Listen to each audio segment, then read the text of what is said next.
嗨，大家好，我是 Akira， 欢迎收看 ACS Motor Talk。首先跟各位朋友们说声道歉，因为在7月份我们的活动太忙碌了，就没办法拍影片，就相隔了几周之后，现在终于来得及更新这个影片给各位，所以这次就让我们来聊聊安驾的达克效应。相信有看到影片封面以及名字的大家都知道，主要就是交通部长这次在淡江大桥上把双手放上面所引发的一连串的事件。那在这个事件中呢，其实我不单单只是要跟各位谈谈手到底要放哪里，而是要谈谈安驾的整个状态以及混乱的情形。所以这次的主题非常的血流成河，请各位准备好，我们就准备进入。在这次呢会分成4个部分跟大家讲，分别是第一个前言，第二个安驾的专业性，第三个骑车的正确操作，以及第4个结尾。在这4个部分，各位准备好了吗？让我们开始咯 Let's go。首先在前言的部分，当然就是因为交通部长他在淡江大桥上，他在骑乘的时候2只手都放在前面嘛，所以就引发了大家个热烈的讨论，就到底该不该放上面呢？这样子。那这里第一个我们要先恭喜的就是认同双手骑乘时不该放在刹车拉杆上的朋友们，恭喜你，这是一个正确的观念。那假如觉得双手应该随时要放在上面，因为状况很多啊，这种也不怪你们，因为很多时候其实是在台湾你很难得到一个正确的观念，你也不知道哪里是正确的，所以很多时候以讹传讹就会造成错误的想法。但是假如您是愿意重新思考，想要得到正确的答案，愿意更改想法的人的话，恭喜你，这一次的影片就是为你而做的。但是假如呢一直认为说不，我觉得就是要该这个样子的这种死观念的话，没错，这个影片就是要来专门干你的。所以这里就是要跟大家讲一下，第一件事最重要，照片其实不能代表一切。因为很多时候大家就会一张照片就开始干讲说怎么样他的东西抄错，但是各位请不要忘记哦，因为真实的状况我是没有看到整段的影片啦。我为什么这么讲？因为很多时候其实我们在判断一个状况不会单用一张照片来做判断，各位知道吗？就因为照片只是当下的情形，所以是不是有可能交通部长在前进的那个时候，前面的摄影车放慢了，还是他看到了什么东西，他临时把手放上去，但是后面又拿掉了，这个我们都不知道。但是大家的目前的说法就是感觉就是他整段手一直放在上面嘛，所以我是要声明哦，在这里我不是要针对那张照片说，因为照片不能代表全部，照片只是当下的一个状况，所以这里我反而要说的是，各位认为整段都放在上面，该不该放上面的这件事情。那这件事情要跟各位讲的话，就会有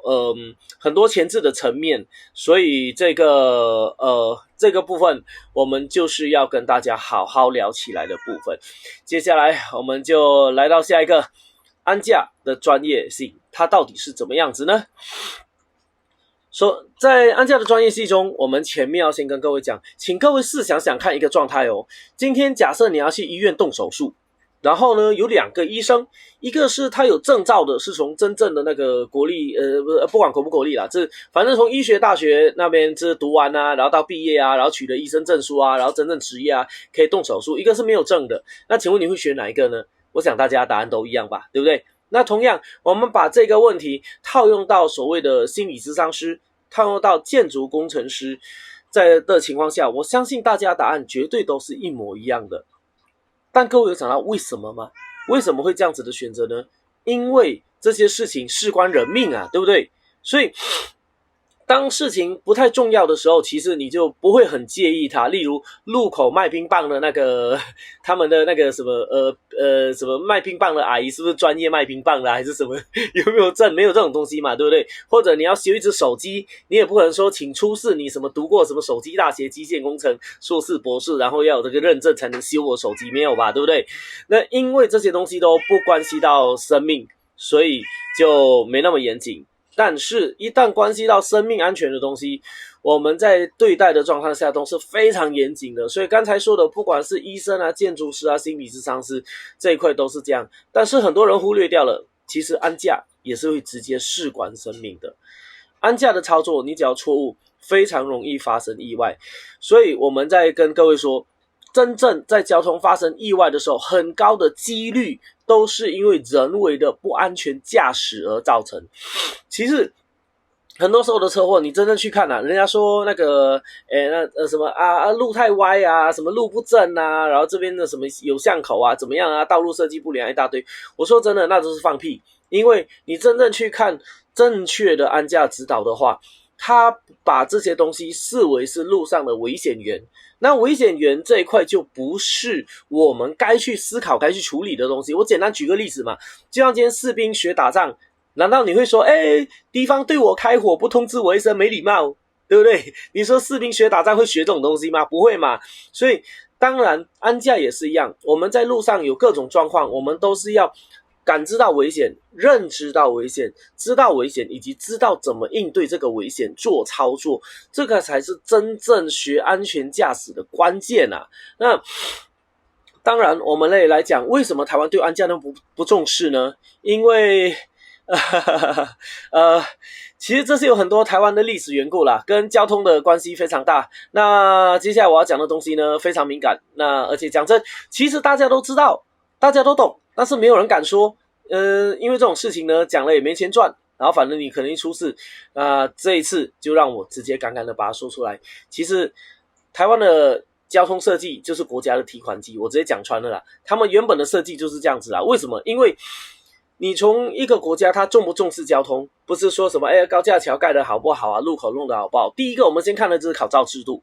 当你把这群放上去会在路上骑车开车的人，你用很简单的方式让他取得驾照的时候，就代表你根本不重视这件事情。只要重视这件事情的话，他们会从考照的这一关就开始抓很紧，让上路的人都是拥有行为能力人。大家要知道这件意思哦，有驾照跟有行为能力是两件事。所以台湾的考试，它就一直创造一大堆的无行为能力驾驶，然后呢，再透过符合宪法的那个方式来榨取这些无能力无知者的钱财。我说难听点，台湾交通就是这样。当你说那个交通什么时候会改善呢？我这样讲，第一个要改善的其实并不是说什么桥梁怎么弄啊，东西怎么弄，第一个考照制度先改。但是各位，其实我讲穿了，这个东西我相信大家都知道啊，但没有人敢讲啊，奇怪。首先第一个要改善的是把考照制度变难，不是说无谓的变难，而是把它变得取得这张证照的人他更有行为能力，更重要，而且更多是认知的观念。这种东西假如没有观念的时候是非常恐怖的一件事情。那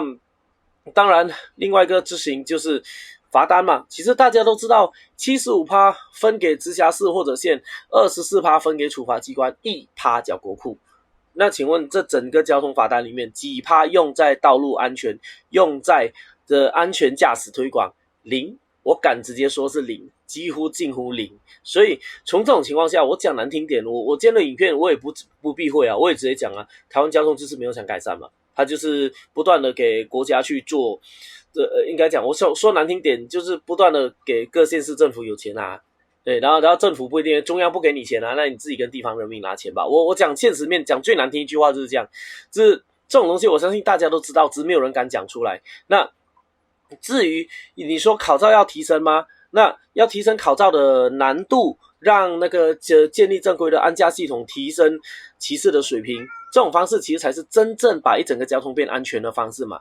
用烂考试啊，然后广设那个什么摩托车自我练习考场，这种情况下其实就塑造成摩托车是一个完全没有难度的感觉，就是那种家中任何长辈自然都会有的能力。那这个好处就是可以塑造给长辈一个尊严，觉得说哇，小孩子成年就是要先经过我教你骑车，我教就好，对，不需要外面人来，我就是专业的这样子。所以他们把安驾的这个难度整个稀释掉，专业度重要性全部都没掉，这就是为什么台湾的安驾观念会如此落后的原因。其实这个东西都是人为所造成的。然后讲到上安驾更夸张了一点，我们在帮各个企业跟各个单位上安驾时，我们曾经听到人家这样讲，他说哈，这种东西要上课的哦。这在台湾可能大家觉得对啊，没错啊，我听到也是这样，我也是这么觉得，为什么安驾要上？那当这句话出来的时候呢，不用觉得开心，我反而觉得更恐怖的是，这代表政府洗脑成功了。就是我就要让你们知道，安驾这种东西是不用上的，你们不要学，对，反正在路上犯错了，你就缴钱给我就对了，这样。那缴给我之后，我也没有要教你如何变得更安全，讲难听点，就反正测速照相就摆就对了嘛，那钱进来就对了嘛，啊，人活着就给我钱，人死了也不干我事，我说难听点是这样子啦。所以台湾安驾的观念真的非常落后，对，这是人为造成的，对，这真的是人为造成的。所以只要各位自己再不去思考，自己再不去进步，在这个环境下就不要去怪说，哎呀环境就是这样子啦。其实环境是由每一个人所造成的，每一个人你自己去改变，这个环境就会改变。希望大家都能够去加油啦。那讲到台湾安驾观念的落后呢，我们就继续带入现代国外安驾他们的方法跟态度到底是怎么样呢？其实就像我前面所说的，从考照制度你就知道他们重视的程度的。因为在国外他们考照是每个科目是分门别类的哦，然后每一个科目是有不同的教练上哦，不像台湾进来有没有骑过脚踏车，会不会骑那个摩托车，来这前刹这后刹，好，接下来考场自己练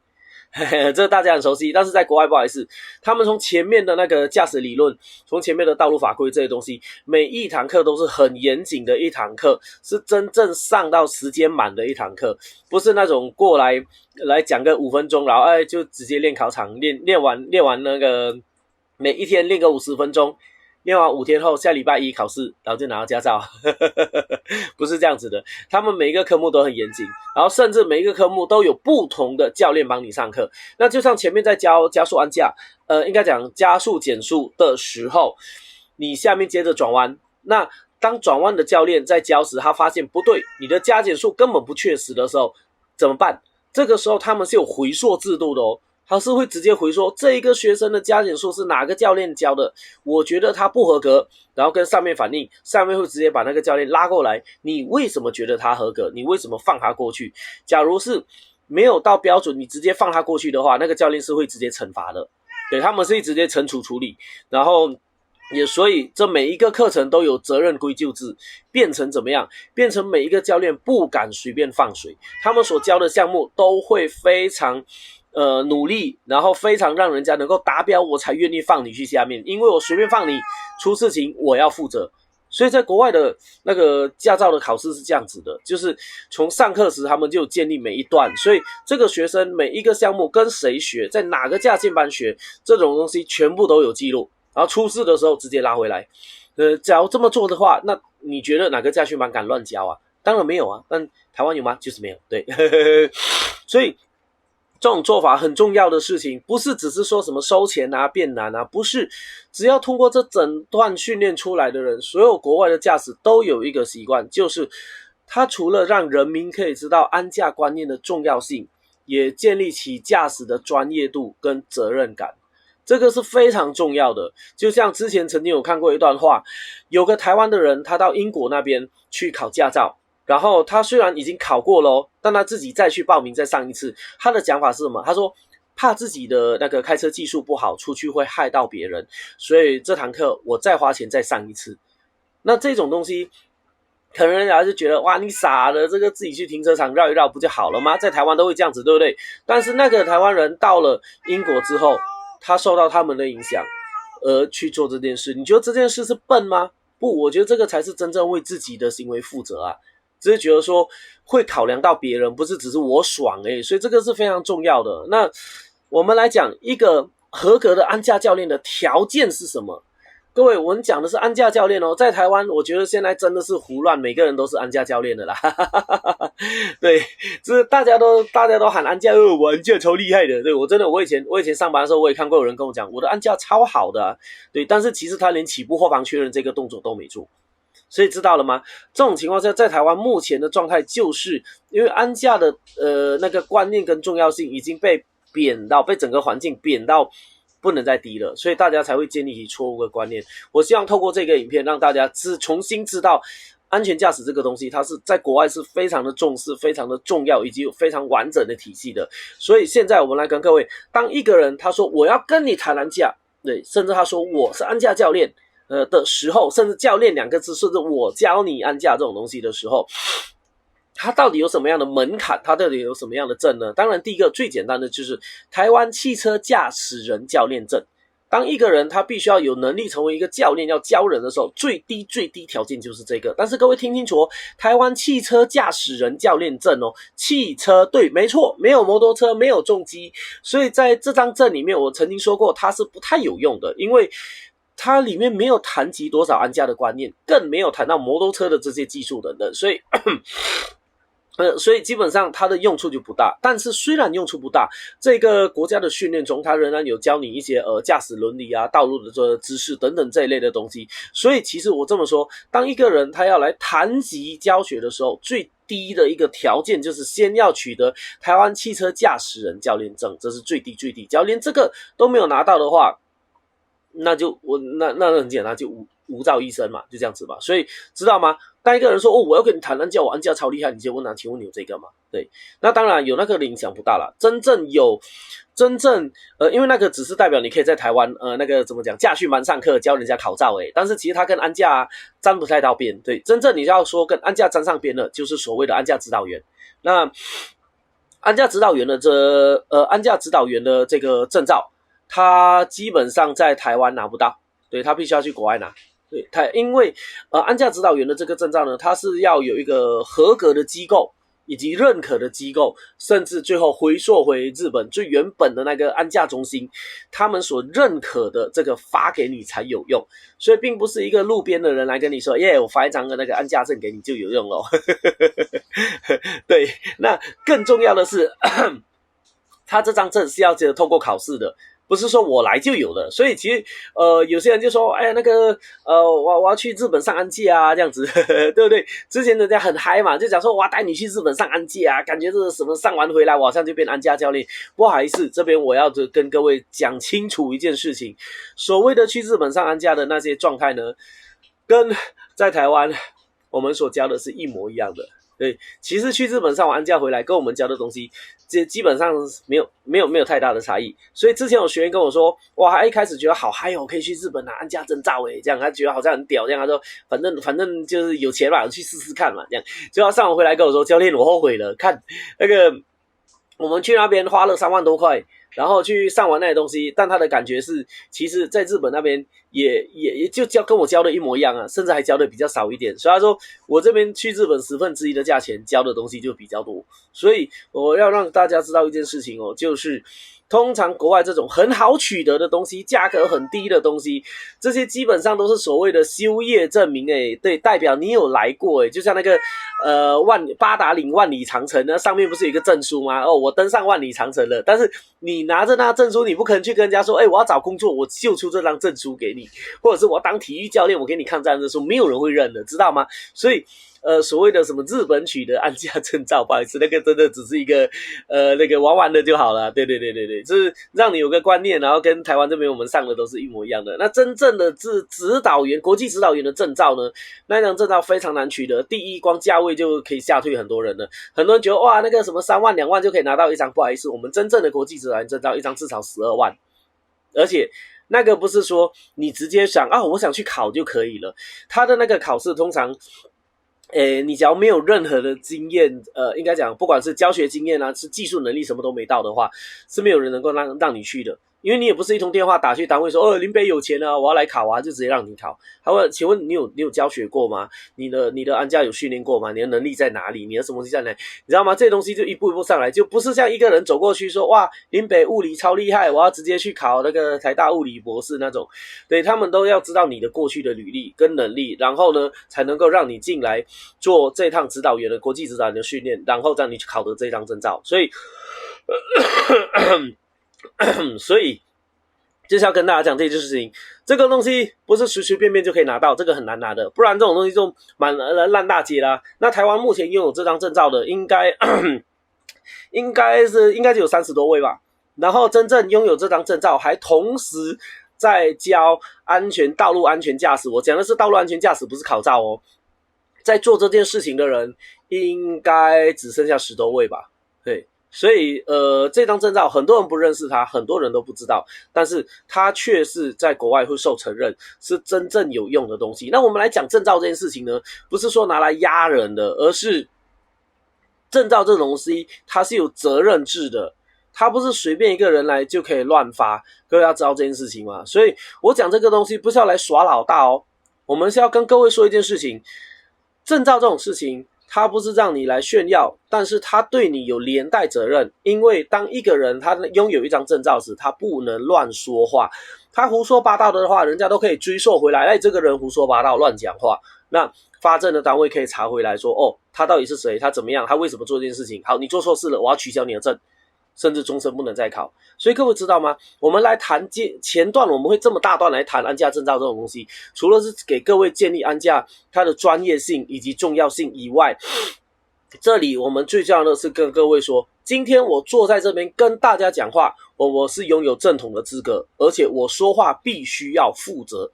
不是那种网红在这边随便乱喷啊，今天怎么样开，明天怎么样开，然后接下来后来就不管了。所以在这一件前面讲那么大段，我是要为各位我跟你们讲的答案带给各位信心用的，知道吗？这个是我前段花这么多时间在讲安驾的这个的重要性，让大家建立观念，同时也让各位为我接下来所说的东西你们可以放心，因为我们不能乱说话。接下来到了第3点，骑车的正确操作，我们终于要来讲了，到底这个骑车到底它的操作到底是怎么样呢？因为你看外面很多种讲法嘛，所以接下来这里我就会从一开始很明确的跟你剖析到底应该要怎么样才是正确的做法。那第一件事还是要先跟各位说明，这不是非黑即白的批评人，我不是要针对那张照片啊，就说哎呀什么交通部长烂啊，怎么样乱七八糟啊这样。当然他烂不烂那个大家自己心里有数，我不讲这不在这边的讨论范围内，我只是针对大家所有人说手一直放在上面跟不该放在上面这件事情来讨论，知道吧？所以我这次不是对人哦，我是对事情哦。然后接下来我们来谈谈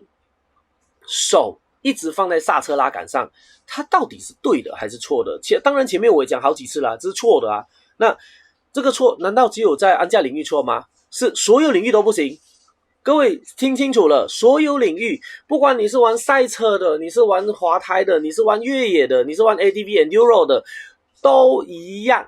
我们没有随时放在上面的。更明显，你去看赛车场，大家每次嘴巴讲 MotoGP 嘛，假如你是一直嘴巴讲 MotoGP 的人，你还会讲手要放在刹车拉杆上，那真的是该死。你去看 MotoGP 他们真正出完加速的时候，他们只要确定加速的手是放回来，就开始专心控制油门，他们不会一直放在上面的，这样知道吗？这个是很关键的